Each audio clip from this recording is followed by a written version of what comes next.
Hello, my wonderful Virgos. I hope you all are doing amazing. Today I'm going to be tapping into the energies of those of you that are currently not in communication with your person. So as per usual, I will be starting off with an oracle and we can just clarify those existing energies with tarot. Alrighty, for my Virgos in separation, please.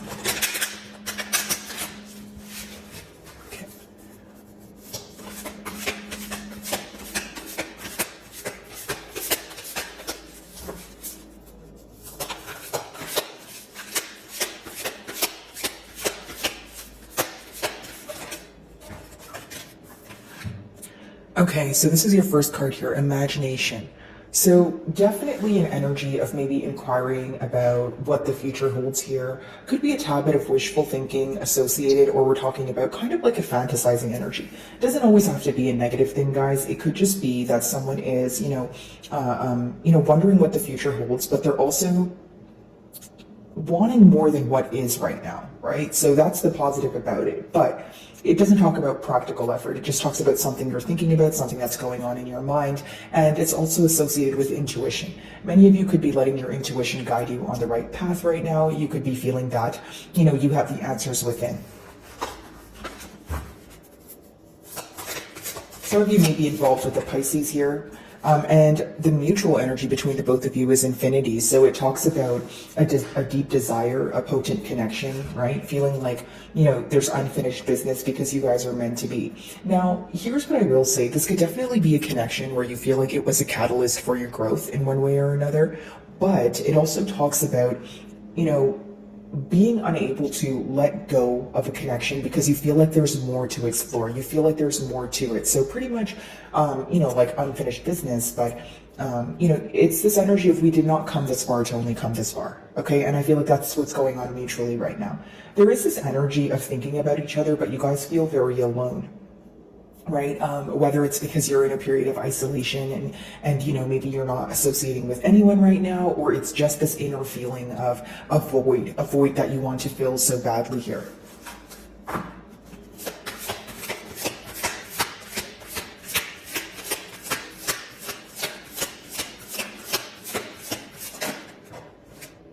Definitely a power battle going on here, okay? Some of you may be involved with the Sagittarius, but here's what I see.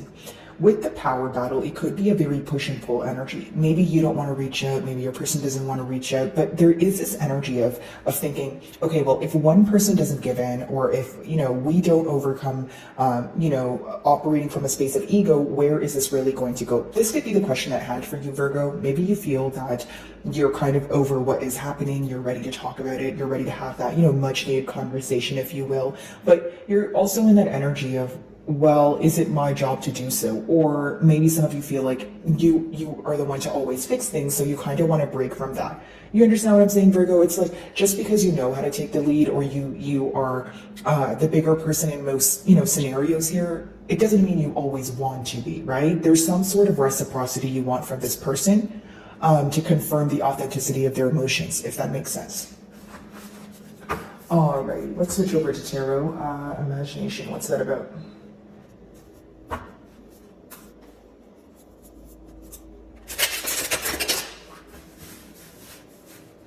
Give me a second, guys. I'm just going to...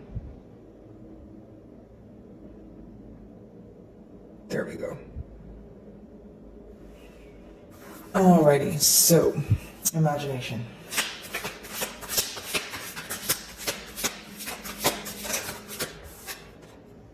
Six of Wands. Okay, so again, pretty much what I was saying, what they are fantasizing about is success, which is a good thing. They're not thinking about it in a negative way. Six of Wands talks about success. It talks about, overcoming what may feel like some sort of uphill battle, and you feel like you're finally attaining the progress that you've been desiring for some time.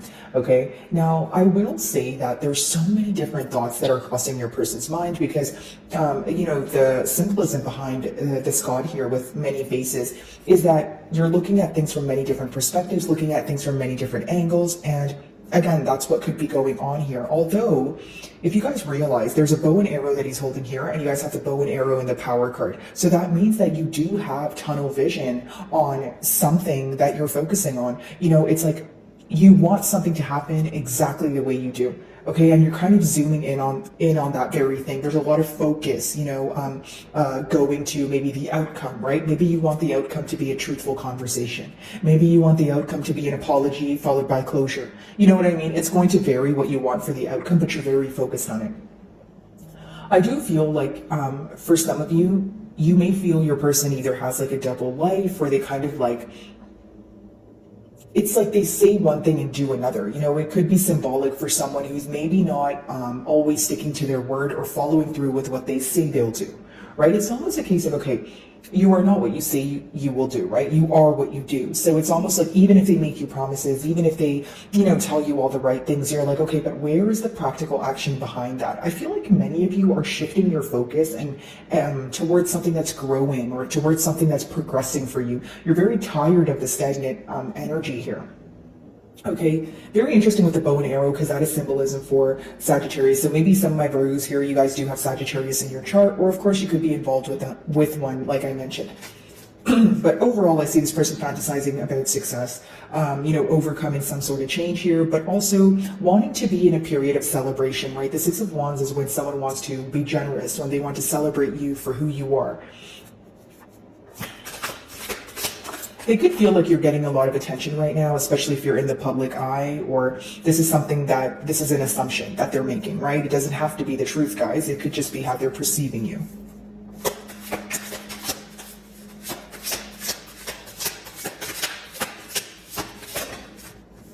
So we have the World card here. So essentially what I see here is a turn of events. Okay, this is good, right? It talks about things changing, or things, progressing after a period of stagnation, and things working out in your favor as well. Now, for many of you, it seems that if you want progress with this person, there needs to be it's pretty much, this card urges you to close out an old cycle, like let go of an old cycle or an old habit, an old way of perception, like perceiving something, perspective, that sort of thing. But in order to have some sort of change, and the World card is also 21, which reduces to 3. So in order to come together, in order to see eye to eye, collaborate, there needs to be this energy of letting go of the past. Okay, maybe, because it seems that the middle cards, because the middle cards are the mutual energies, it seems that both of you are holding on to something from the past. There needs to be a period of release, is the best way for me to say it here, okay? So I feel like for many of you, it could be why things weren't successful in the past. It could be a specific thing that,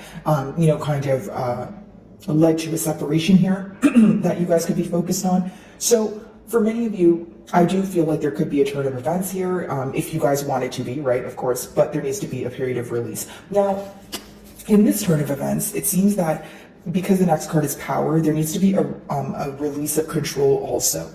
Maybe things that, they do have the potential to work here, but probably not exactly how you guys want them to work.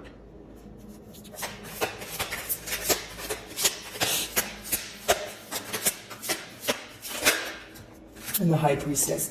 So it seems that, when you view this person, you feel that what they feel makes them powerful is not speaking at all. This could be someone who's avoidant, or they give you some sort of silent treatment to see if they have leverage over the situation. I hope I'm making sense here. Now, the second thing I will say is there is a lot of secrecy here. There's a lot of thinking, there's a lot of feeling, but not really communicating, right? Of course, we're in a no communication read, but the High Priestess talks about an inner knowing, sometimes even a higher knowing, but she doesn't necessarily verbalize that. So what am I getting at here? Your person may feel like either you have the leverage because you know more than what you show, or this is how you're viewing this person to be, right? I just feel like there's a lot of secrecy here. There's a lack of expression, which of course is resulting in some sort of suspicion, right? Maybe you're like, okay, I'm going to question this person's emotions for me, because if they're operating from ego, if they're operating from pride, if they want to be discreet, right?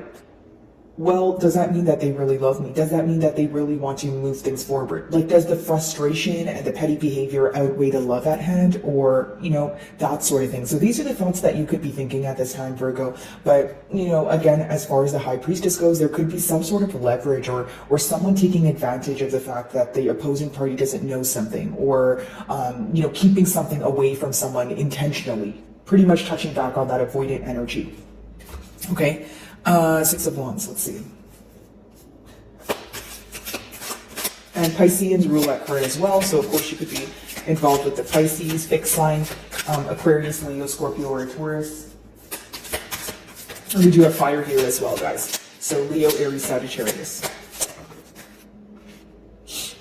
Okay, so Page of Swords, a lot of spying going on, a lot of, okay, well, what is Virgo up to, right? I feel like when they do check what you're up to, you're in a very positive energy. And hear me out, Virgo, even if you feel like, no, my days are long, they're hard, and, you know, the nights are empty and lonely, you're doing a good job at keeping your emotions intact. When they spy on you, or they check up on your social media, or they ask about you, it's always good things. So there's nothing negative associated there, you know, but I do feel like there's constantly this energy of, okay, well, what's Virgo up to? And there's also this energy of your person wanting to know the outcome of something before actually doing it.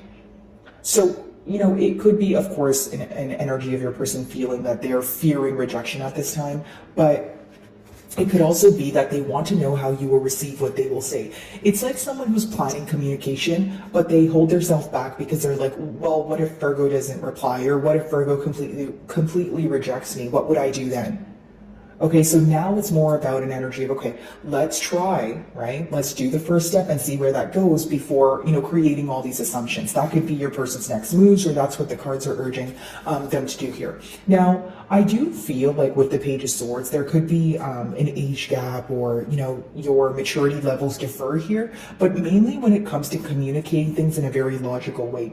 Like, maybe your person is a very logical person. You know, the Page of Swords is actually a very smart individual, and they're very quick on their feet, but sometimes they say things without thinking, or they're very they have the potential, I should say, to be selective listeners. Okay, so for some of you, you want this person to listen to you with the intent of understanding and not just replying. For others of you, you feel that this person has really great goals, and, you know, they're able to, you know, they have really great plans, and they tell you the right things, but you feel like when it comes to communicating in a logical way, or figuring out the practical steps to put forward, they kind of bring a lot of confusion alongside with that, right? It's like you want this person to not only be able to think straight, but you want them to be able to communicate with you in a very truthful manner, but also a logical manner. Like, I don't want to use the word childlike, but maybe some of you feel like there's a tad bit of immature tendencies from this person's end, which you wish that they would work on. And of course, guys, there's no judgment here. I'm just reading both energies.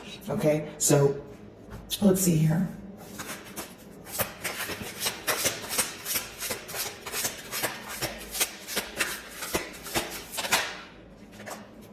Yeah, King of Pentacles. I feel like what they want to offer you is something stable, and you know, mutually it seems that you were able to offer this person something, you were able to take the lead, but you were growing tired as you seen this person was not meeting you halfway.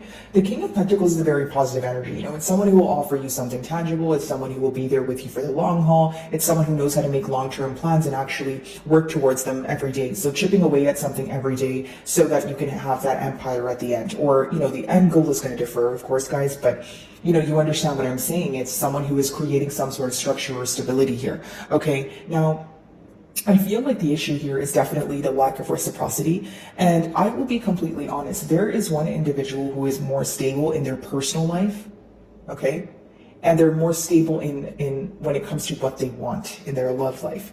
There is another individual here who's still maybe figuring out, you know, a couple of things in their personal life, but when it comes to their love life, it's like projecting that energy onto their love life. Like, if you're not searching within yourself and what you do, and you feel like you're kind of in a, you know, like a seesaw part of your life, right? Like an up and down part in your life, you're probably not going to be able to offer stability to someone else. Is this something they can work on? Absolutely. Whether this is your energy or your person's, I just am differentiating the two energies here. One person seems to, know what they want and know what they're going to do to attain it, and you know, the opposing party seems to be in a tad bit of an up and down period, right? Like a gray period, like I just mentioned. The High Priestess, let's see. So the King of Wands. So for some of you, it could be a third-party situation. We do have two kings here, or you're involved with an individual that maybe has earth placements as well as fire. But essentially, guys, if it's not about the placements or the astrological signs, it could be that you feel your person sometimes is driven by passion, and sometimes they're driven by, you know, logic or stability. But it's good to have a little bit of both. But here's the thing. When you want someone to be in their King of Pentacles energy and offer you some sort of stability, because that's what you desire here, when your closing cards are King of Wands with the High Priestess, you feel like the secrecy is what does not sit with you, right? The impulsiveness. Like some of you are not looking for that King of Wands, High Priestess energy when it comes to someone that you're wanting a commitment with. Like even if you feel like some days are great and when things were stable they were, it's almost like what I mentioned, whether you feel like your person has a double life or they have a way of, you know, making things seem like they're smooth sailing, but they also have a way of being very unpredictable. So now the question at hand is, okay, is this something that is, you know, that has longevity in it, right? Is this something that's temporarily stable? Am I willing to tolerate this person's, you know, impulsive activities here, or am I, you know, just looking for stability? And for many of you, it could just be differentiating two different energies like I was just talking about a few minutes ago. Maybe you are driven from a point of stability, structure, and that is what you want to create. And this person, you know, as much as they want a commitment with you, they're driven from passion, which means they will be a lot more impulsive, which means that they may say the right things and it may feel great, but when it's time to sit down and talk about, okay, what are we going to do? You know, when it comes to talks about commitment or maybe moving out together, that sort of thing, you feel like there's some sort of issues when it comes to talking about grounded plans. So it's like, okay, how are we going to become rooted, right? How are we going to become, you know, make these plans come into fruition if there's only one of us working towards it? Okay. So my wonderful Virgos, that is what I'm getting for you this week. I really do hope you were able to find a message that resonated with you here today. And thank you so much for your time.